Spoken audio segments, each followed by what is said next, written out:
सुप्रभात प्यारे बच्चों। यह पाठ शुद्ध करो कक्षा छठी की हिंदी व्याकरण का है। यह पाठ आपको 23 अगस्त 2021 को भेजा जाएगा। यह आवाज़ रोमा रानी की है।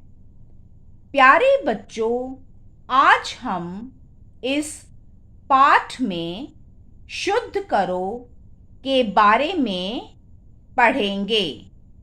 इसलिए सभी बच्चे अपने पास हिंदी की एक अभ्यास पुस्तिका भी रख लें, क्योंकि मैं आपको पाठ के बीच में कुछ कार्य लिखने के लिए भी दूंगी।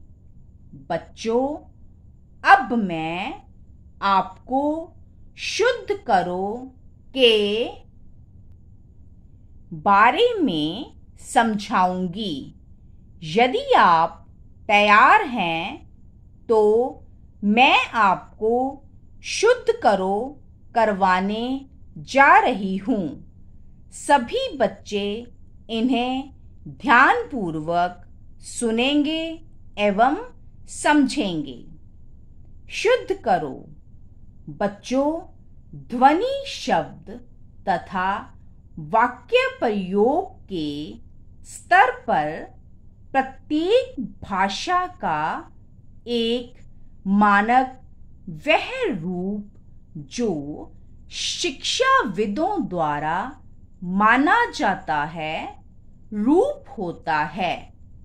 हम बोलने तथा लिखने में उसी भाषा का प्रयोग करते हैं जिसे शिक्षाविदों द्वारा सही माना जाता है। इस प्रकार भाषा के मानक रूप से भिन्न प्रयोग अशुद्ध कहा जाएगा। भाषा का शुद्ध लेखन उसके शुद्ध उच्चारण पर निर्भर करता है।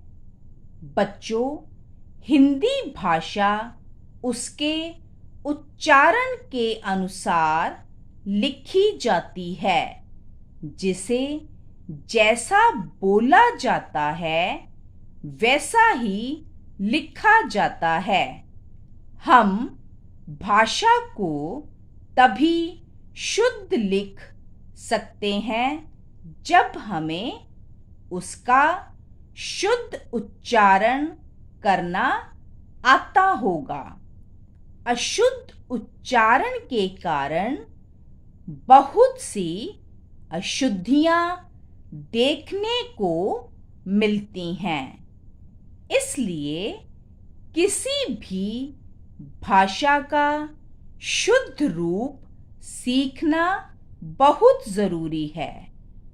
बच्चों, आज हम कुछ शब्दों का शुद्ध रूप सीखेंगे।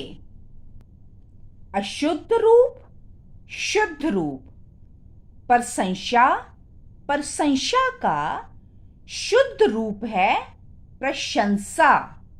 सन्यासी, सन्यासी का शुद्ध रूप है सन्यासी। उज्ज्वल, उज्ज्वल का शुद्ध रूप है उज्ज्वल। मिठाइयाँ, मिठाइयाँ का शुद्ध रूप है मिठाइयाँ। आशीर्वाद, आशीर्वाद का शुद्ध रूप इस प्रकार लिखा जाता है। ऐतिहासिक, ऐतिहासिक का शुद्ध रूप इस प्रकार लिखा जाता है।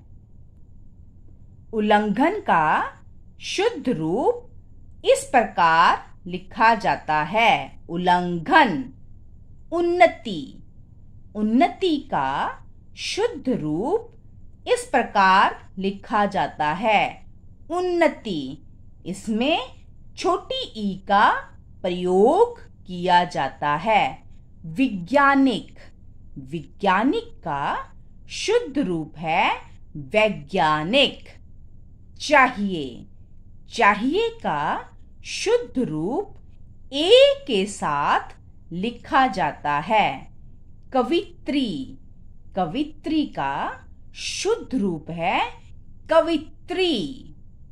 उपलक्ष्य, उपलक्ष्य का शुद्ध रूप है उपलक्ष्य।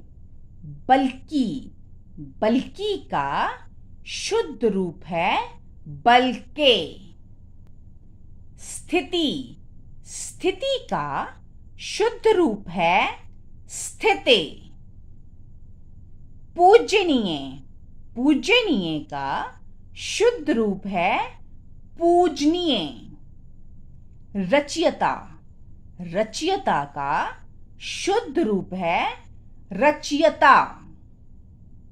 रुचि, रुचि का शुद्ध रूप है रुचि। परिणाम, परिणाम का शुद्ध रूप है परिणाम। आई, आई का शुद्ध रूप बड़ी ई के साथ लिखा जाता है। यज्ञ का शुद्ध रूप इस प्रकार लिखा जाता है, यज्ञ।